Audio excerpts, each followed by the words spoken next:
Dnyanada classes में आप लोगों का स्वागत है। आज हम कक्षा 10th के हिंदी व्याकरण के टॉपिक शब्द पढ़ाने जा रहे हैं। यदि आप लोग हमारे चैनल पर पहली बार हैं तो चैनल को सब्सक्राइब कर लें। तो आइए अब समय को बर्बाद न करते हुए हम अपने टॉपिक पे आते हैं, है ना। आज का टॉपिक है शब्द, ठीक है। तो इसमें हम देखेंगे कि शब्द किसे कहते हैं, है ना। तो सबसे पहले शब्द की परिभाषा क्या होती है, शब्द होता क्या है। तो कहता है कि शब्द क्या है ना। तो वर्णों वर्णों के सार्थक मेल को, कैसा मेल, सार्थक मेल या अर्थ सहित कह सकते हैं। वर्णों के सार्थक मेल को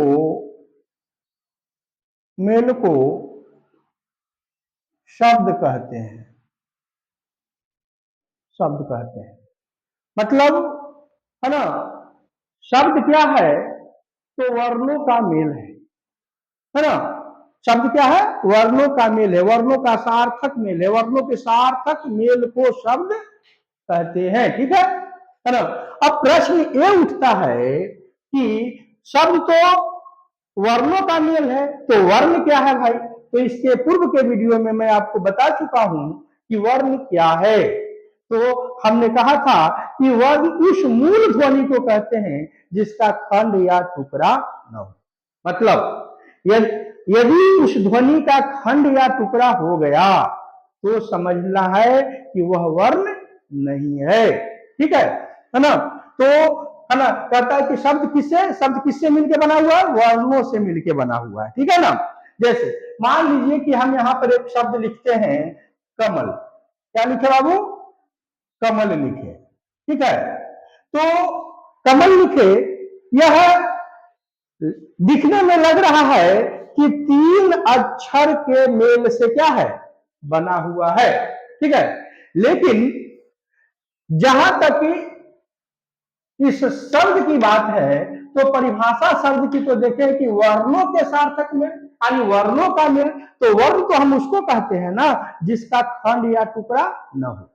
लेकिन अगर क को उठाएंगे तो क जो व्यंजन है इसके अंत में तो स्वर है, यानी स्वर की सहायता से यह उच्चारित हो रहा है। तो हम चाहेंगे तो निश्चित है कि क क्या हो जाएगा, टूट जाएगा। क हो जाएगा, क्या हो जाएगा, टूट जाएगा। तो क जब टूट गया तो समझ लेना है कि वर्ण नहीं है, ठीक है ना। वर्णों का ही मेल होता है, कौन, शब्द, है ना।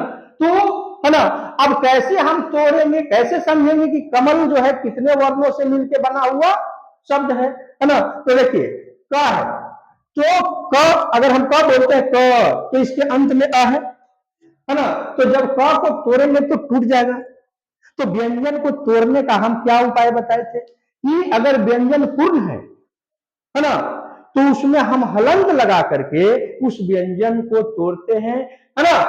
यानी जो ही उस व्यंजन में हम हलंत लगाएंगे, जो ही इसमें हम हलंत लगाएंगे, क में हलंत लगाएंगे, तो इसके, है ना, इसके साथ इसके अंत में जो स्वर है वह उससे निकल के क्या हो जाएगा, अलग हो जाएगा। तो मतलब क में हलंत लगाएंगे तो क के ना साथ जो अ है स्वर ई बाहर आ जाएगा, ठीक है। अब वो का हो गया कि म को तोड़िए तो म पूरा है, इसमें हलंत लगाइए तो हलंत लगाने से इसके साथ जो अंत में स्वर है वह निकल जाएगा। तो म हलंत प्लस अ। अब ल है, ल पूरा है, ल है तो व्यंजन है ना, तोड़िए, अंत में स्वर है इसका, है ना। अब सच में देखा जाए तो यह 3 अक्षर का जो शब्द दिख रहा था कमल, हकीकत में वह 6 वर्णों के मेल से बना हुआ है, यानी 6 अक्षरों के मेल से बना हुआ है। अब देखिए इस वर्ण हो गया, क्या हो गया, हलंत क्या हो गया, वर्ण हो गया, क्योंकि अब चाहेंगे तो यह नहीं टूटेगा। अब क्या है, वर्ण है, यह नहीं टूटेगा। मेरी बात समझ रहे हैं ना, है तो, है ना। अब देखिए तो यही है कि वर्णों के सार्थक मेल या वर्णों के मेल को क्या कहते हैं, शब्द कहते हैं, है ना। बात समझ गए। जैसे देखिए मान लीजिए कि यहां पर हम लिखे मनोहर, क्या लिखे? मनोहर।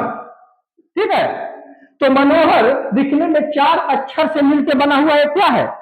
शब्द है ना। अब इसका है ना, इसको जब हम तोड़ेंगे देखेंगे कि कितने वर्णों से मिलकर बना हुआ है। तो वर्ण तो उसको कहते हैं जिसका टुकड़ा ना हो, तो माँ का तो टुकड़ा हो जाएगा क्योंकि उसके अंत में अ है। तो व्यंजन को तोड़ने का उपाय क्या बताया कि सबसे पहले उसमें क्या लगाइएगा? हलंत। तो इसके अंत में जो स्वर है वह निकल के अलग हो जाएगा। अब नो है तो ना तो व्यंजन है, इसमें हलंत लगाइए। हलंत जब भी लगाएंगे तो इसके अंत में जो स्वर है ओ है ना, वो बोलिए जल्दी। हाँ, ये क्या हो जाएगा? अलग हो जाएगा। अब ये ह है, ह में हलंत लगाइए, प्लस अलग हो गया। अब र पूरा है, र में हलंत लगाइए, स्वर उसका अलग हो गया। अब देखिए, ये दिखने में लग रहा था कि 4 अक्षर से मिलकर बना हुआ है, लेकिन हकीकत में है कि कितने अक्षर हैं? 8। 8 यानी 8 अक्षरों से, 8 वर्णों से मिलकर बना हुआ एक शब्द है। तो ठीक इसीलिए कहा गया है कि शब्द क्या है? तो वर्णों का मेल है ना, वर्णों का मेल या वर्णों का सार्थक मेल है ना। इतने वर्ण मिल करके यह शब्द बना। ठीक है, किसी को कोई दिक्कत नहीं ना, है ना। तो चलिए आप समझ गए कि शब्द किसको कहते हैं? तो वर्णों के मेल को क्या कहते हैं? शब्द कहते हैं। ठीक है ना। अब हुआ शब्द के प्रकार। तो बाबू, शब्द भिन्न भिन्न आधार पे कई प्रकार के, ठीक है। अर्थ के आधार पर, है ना, अर्थ के आधार पर शब्द, है ना, ये अलग। रचना या बनावट के आधार पर शब्द के प्रकार अलग। उत्पत्ति, है ना, यानी जन्म, उस शब्द का जन्म कैसे हुआ, कहां हुआ, है ना, इसके आधार पर, है ना, शब्द के भेद क्या है? अलग। यहां तक कि परिवर्तन के आधार पर, परिवर्तन के आधार पर, है ना, शब्द के प्रकार अलग, है ना। ज्यादातर मैट्रिक में हम लोगों को शब्द से पूछता है, किस किस आधार पर? तो ज्यादातर पूछता है आपको, है ना, बनावट के आधार पर यानी रचना के आधार पर, फिर पूछ देता है उत्पत्ति के आधार पर, और उससे आगे बढ़ते हैं तो परिवर्तन के आधार पर। हालांकि अर्थ के आधार पर शब्द के जो प्रकार है वो कम पूछता है, लेकिन हम लोग सभी को पढ़ते चलेंगे, है ना। ठीक है ना, कि किसके आधार पर शब्द कितने प्रकार के हैं। तो हम, है ना, बारी बारी से ये करते हैं। तो सबसे पहले हम आते हैं, देखिएगा, ध्यान दीजिएगा, अब इसको मिटाते हैं और अब सबसे पहले हम लोग पढ़ते हैं कि अर्थ के आधार पर शब्द के प्रकार। ठीक है ना, किसके आधार पर? अर्थ के। देखिएगा, अर्थ के आधार पर शब्द के प्रकार। ठीक है, अर्थ के आधार पर शब्द के प्रकार। ये अर्थ के आधार पर शब्द कितने प्रकार के होते हैं? तो याद रखिएगा, अर्थ के आधार पर शब्द 2 प्रकार के होता है। अर्थ के आधार पर शब्द कितने प्रकार के होते हैं? शब्द 2 प्रकार के होते हैं। कितने प्रकार के?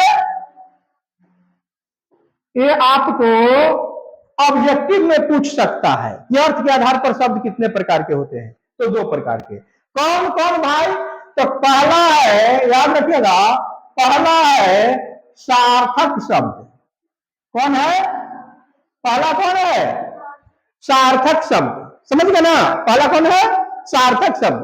और दूसरा होता है निरर्थक शब्द। क्या होता है? निरर्थक शब्द। समझ रहे हैं ना बात को, है ना। अर्थ के आधार पर शब्द कितने प्रकार के? तो 2 प्रकार के होते हैं। कितने प्रकार के? 2 प्रकार के होते हैं। पहला सार्थक और दूसरा निरर्थक। तो हम बारी बारी से दोनों को देखेंगे। सार्थक शब्द, जैसा कि नाम से ही स्पष्ट है, सार्थक, इसको तोड़ेंगे बाबू तो जोड़ अर्थक एक तरह से होगा।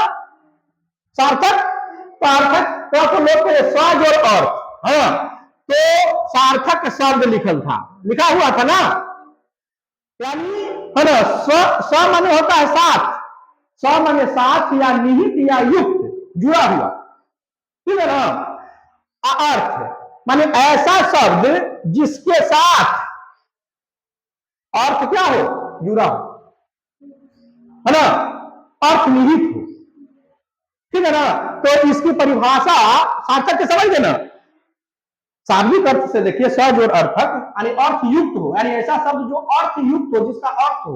नहीं तो सार्थक शब्द किसको कहेंगे, तो डिफिनीशन क्या लिखेंगे, तो वह शब्द जिससे कुछ अर्थ निकले, वह शब्द जिससे कुछ अर्थ निकले, अर्थ निकले, उसे क्या कहेंगे, उसे सार्थक शब्द कहते हैं, है ना। मतलब हम लिख सकते हैं कि मतलब जिसका अपना अर्थ हो, नहीं उसे क्या कह देंगे, उसे सार्थक शब्द कहते हैं। किसी को कोई प्रॉब्लम है, मतलब आप लिख सकते हैं कि वह शब्द जिससे कुछ अर्थ निकले उसे सार्थक शब्द कहते हैं, या फिर उसी को बढ़ा के मैंने लिख दिया कि वह शब्द जिससे कुछ अर्थ निकले, मतलब इसका क्या हुआ कि जिसका अपना अर्थ हो, जिसका अपना अर्थ हो उसको क्या कह देंगे, सार्थक शब्द कह देंगे। जैसे देखिए आप लोग ध्यान दीजिएगा, जैसे मान लीजिए कि हमने लिखा यहां मोहन, ठीक है, तो मोहन मीन्स क्या होता है, मोहने वाला, जो दूसरे को मोह ले, है ना। जैसे हमने लिखा यहां पर श्याम, श्याम मीन्स क्या होता है, काला, श्यामपट, है ना, समझ गए ना, ब्लैक बोर्ड, है ना। श्याम मैंने काला। अब देखिए कपोत, कपोत मीन्स कबूतर, कपोत किसको कहते हैं, कबूतर, है ना। अब यहां पर लिख देते हैं कपोल, कपोल मीन्स क्या होता है, गाल, कपोल मीन्स क्या होता है, गाल। कहने का मतलब है कि ये जितने भी मैंने वर्ड लिखा, है ना, इसका अपना एक अर्थ है ना, इससे कुछ अर्थ निकल रहा है ना। तो वे सभी शब्द, है ना, जिसका कुछ अर्थ है, जिससे कुछ अर्थ निकले हुए सभी शब्द क्या कहलाएंगे, सार्थक शब्द, है ना। तो सार्थक शब्द आप समझ गए, है ना। अब दूसरा देख लीजिए आप लोग, निरर्थक शब्द, क्या लिखा हुआ है, निरर्थक शब्द। तो निरर्थक शब्द का निरर्थक होगा ना, तब निह माने नहीं, निह माने क्या होगा, नहीं, अर्थक यानी अर्थ, है ना, निरर्थक शब्द था ना, है ना, मतलब वह शब्द जिससे कुछ भी अर्थ ना निकले, है ना, यानी जिसका अपना कोई अर्थ ना हो, मीनिंगलेस हो, मीनिंगलेस हो, बात समझ लेना। तो निरर्थक शब्द की डिफिनीशन लिखना हो तो क्या लिखेंगे कि वह शब्द जिससे कुछ भी अर्थ ना निकले, है ना, समझ, यानी जिसका अपना कोई अर्थ ना हो, है ना, जिससे कुछ भी अर्थ ना निकले, है ना, उसे निरर्थक शब्द कहते हैं। मेरी बात समझ गए ना, उसको कैसा शब्द कहेंगे, निरर्थक शब्द कहते हैं, ठीक है ना। तो जैसे देख लीजिए उदाहरण में, जिससे कुछ भी अर्थ नहीं निकलता हो, है ना, जो मीनिंगलेस हो, जैसे मान लीजिए कि मैंने यहां लिख दिया, है ना, जैसे यहां पर सार्थक में अगर मैं नाटक लिख देता, कि सार्थक है नाटक, ड्रामा, लेकिन यहीं पर हमने इसको नाटक लिख दिया, कौची लिख लिया, जैसे में लिख दिया मैंने नाटक, खापट, झापट, समझ ना, ये सभी क्या हो गया, मीनिंगलेस, कोई नहीं ना। और है ना, उसी तरह से मान लीजिए कि, है ना, जैसे मान लीजिए यहां पर आप लिखते हैं पानी, पानी है आपका सार्थक पानी, जल, लेकिन वहीं पर यहां पर हम उसको लिख देते हैं नीपा। अब बताइए क्या हुआ, मीनिंगलेस हो गया, निरर्थक हो गया। तो जितने भी मैंने उदाहरण लिखा, तो कैसा हो गया? बोलिए जल्दी। निरर्थक हो गया। तो अर्थ की दृष्टि से शब्द कितने प्रकार के? सार्थक और निरर्थक। सार्थक शब्द किसको कहे? जिससे कुछ अर्थ निकले, है ना। और निरर्थक किसको कहे? जिससे कुछ भी अर्थ ना निकले। तो चलिए, समझ गए? समझ गए? ठीक है। अब आगे बढ़ते हैं, है ना। अब जो है दूसरे आधार पर देखते हैं। देखिएगा,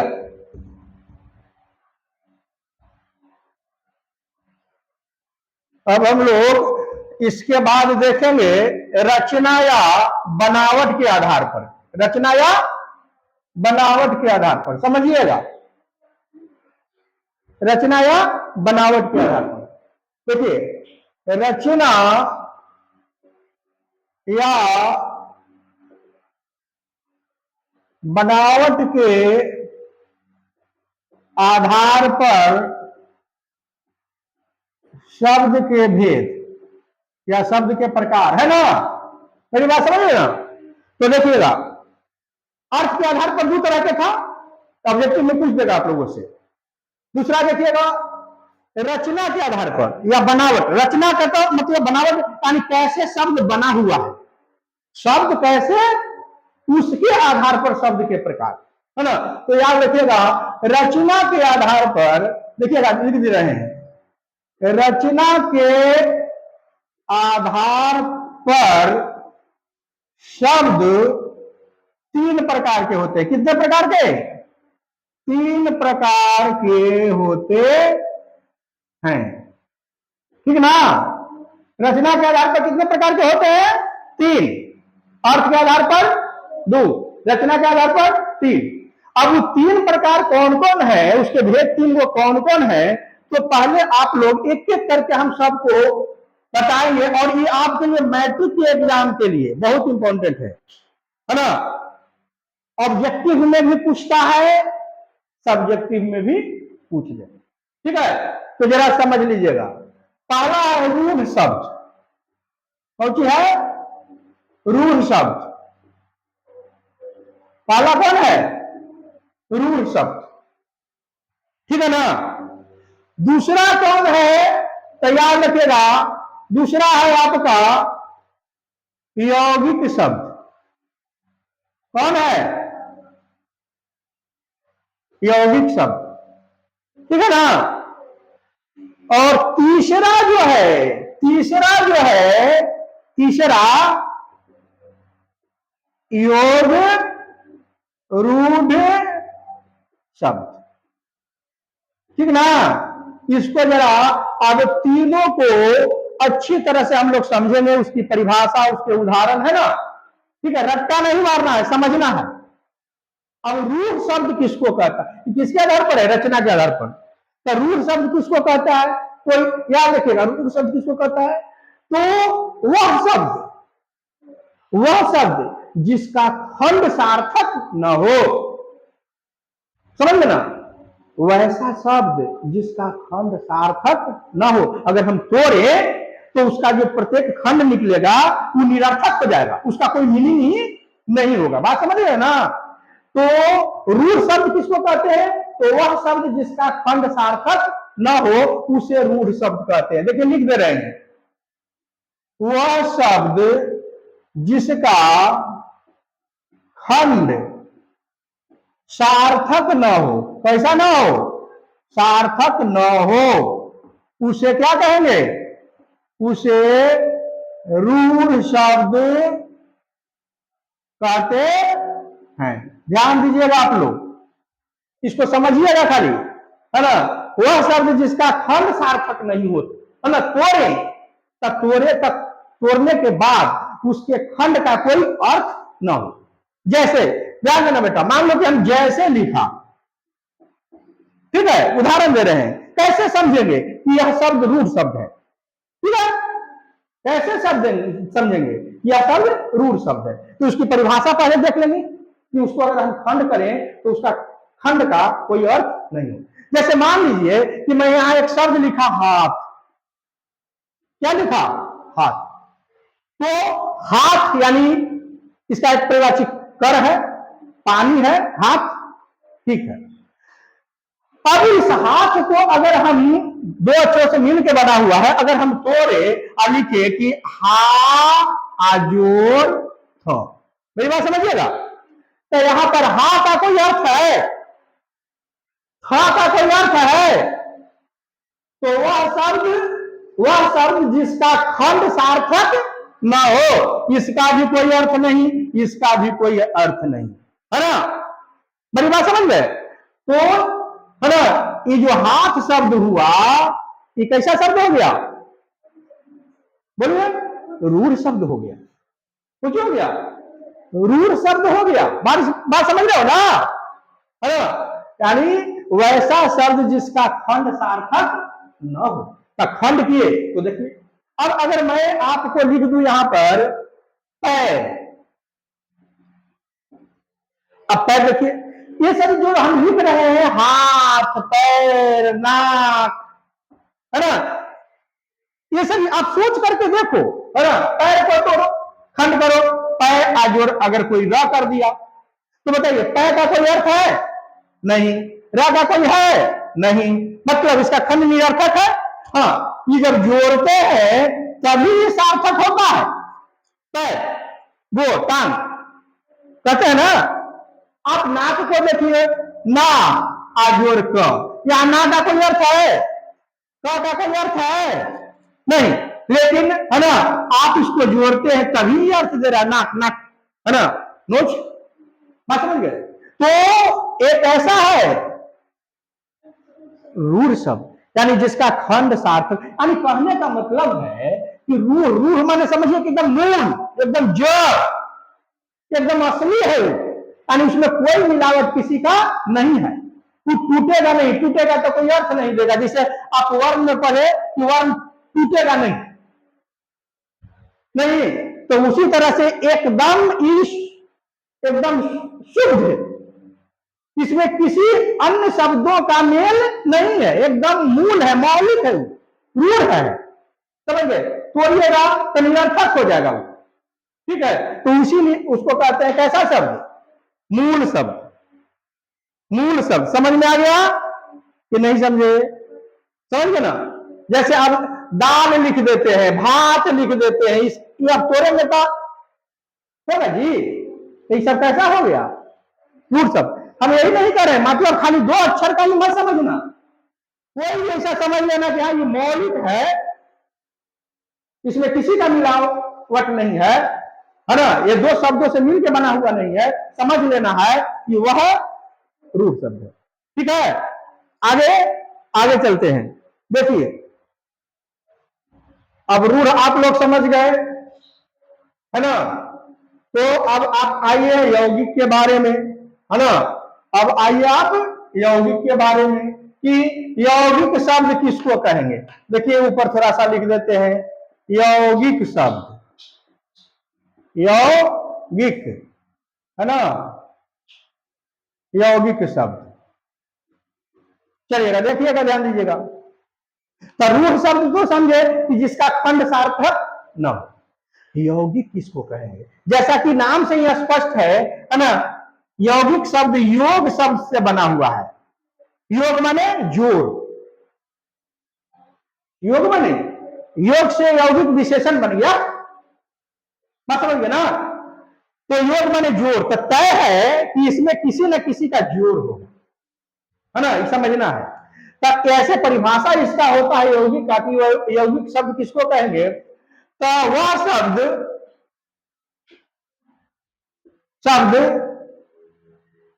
जिसका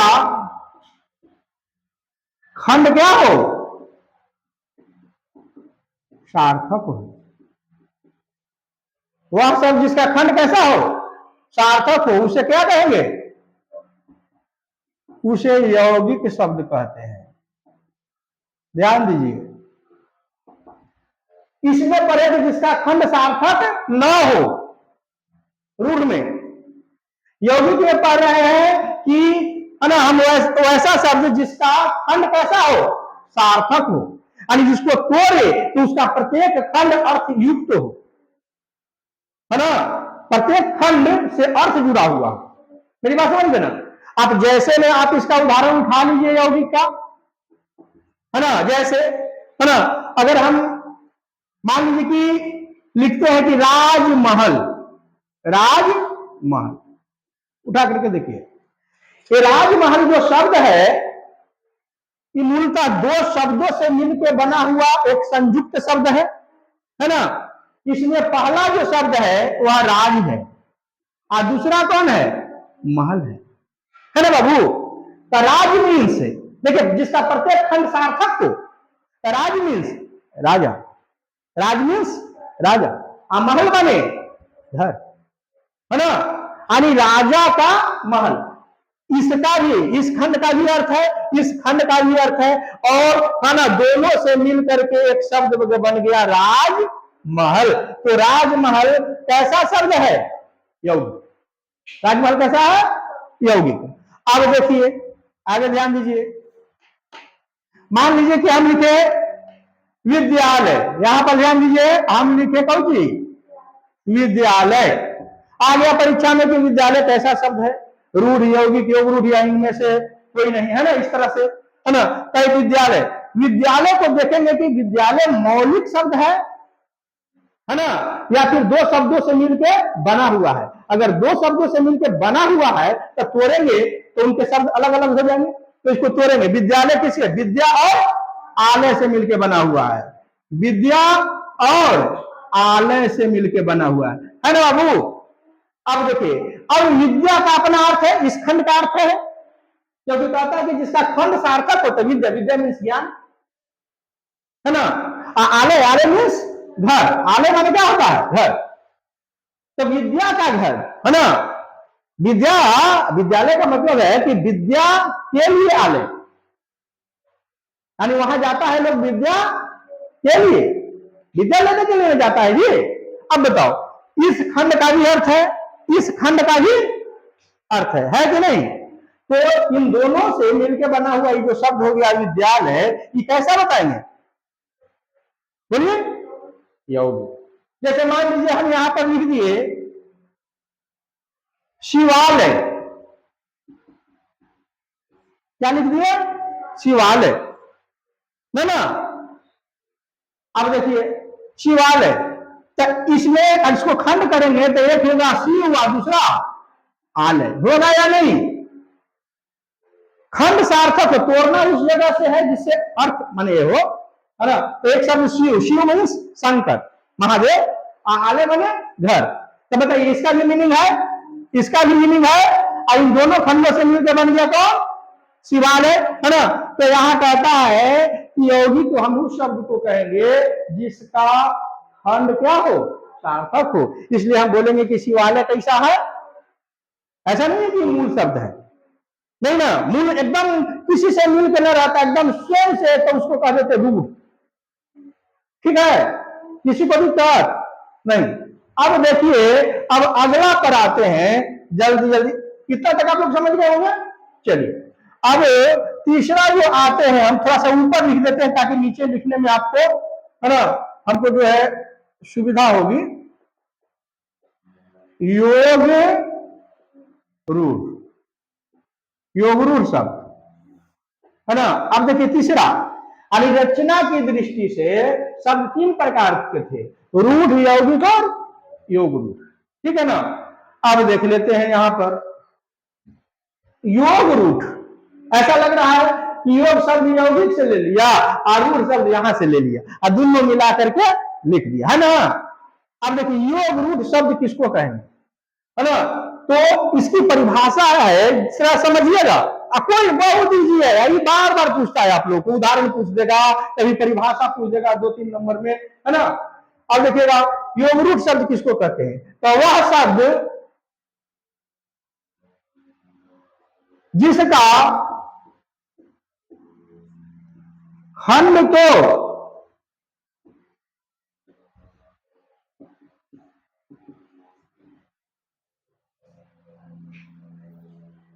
तो सार्थक होता है, किंतु किंतु वह शब्द जिसका खंड सार्थक हो, या सीधे लिखो कि जिसका खंड सार्थक हो, सीधे से खंड क्या हो, सार्थक हो, खंड सार्थक हो तो किंतु किंतु सामान्य अर्थ न देकर वह विशेष अर्थ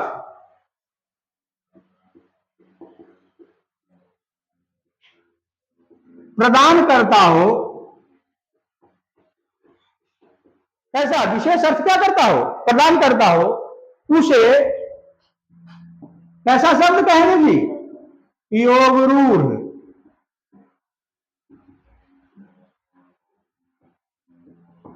चलिए ध्यान दीजिएगा, डिफिनीशन ध्यान से। इसमें देखिए, शुरू से देख लीजिए, रूढ़ में था कि जिसका खंड सार्थक न हो, यौगिक में था कि जिसका खंड सार्थक हो, योग रूढ़ में है कि जिसका खंड तो सार्थक हो, है ना, लेकिन सामान्य अर्थ ना दे करके, है ना, वो कौन सा अर्थ है? विशेष अर्थ प्रदान करता हो। कैसा? विशेष अर्थ प्रदान करता हो। समझ गए ना? वो सामान्य अर्थ नहीं, यानी दूर के अर्थ दे रहा हो, है ना, बात समझ गए? तो जैसे आप लोग इसका उदाहरण समझिए, जैसे में आप लोग इसका उदाहरण समझिए कि कौन कौन होगा। जैसे देखिएगा, अगर मैं जलज लिखूं, गौर कीजिएगा, जलज, तो जलज को तोड़िए, तो जलज को अगर तोड़ते हैं तो जल जोड़ कौन होगा? ज। गौर कीजिएगा, तो जल मीन्स पानी, इसका भी अर्थ है, इस खंड का भी अर्थ है। और ज मीन्स जन्मा हुआ। जब माने क्या होता है? जन्मा हुआ, यानी जल में कौन जन्मा हुआ। अब बताइए, इस खंड का ही अर्थ है जल माने पानी, बोलिए, और इसका भी अर्थ है, तो खंड सार्थक है कि नहीं? लेकिन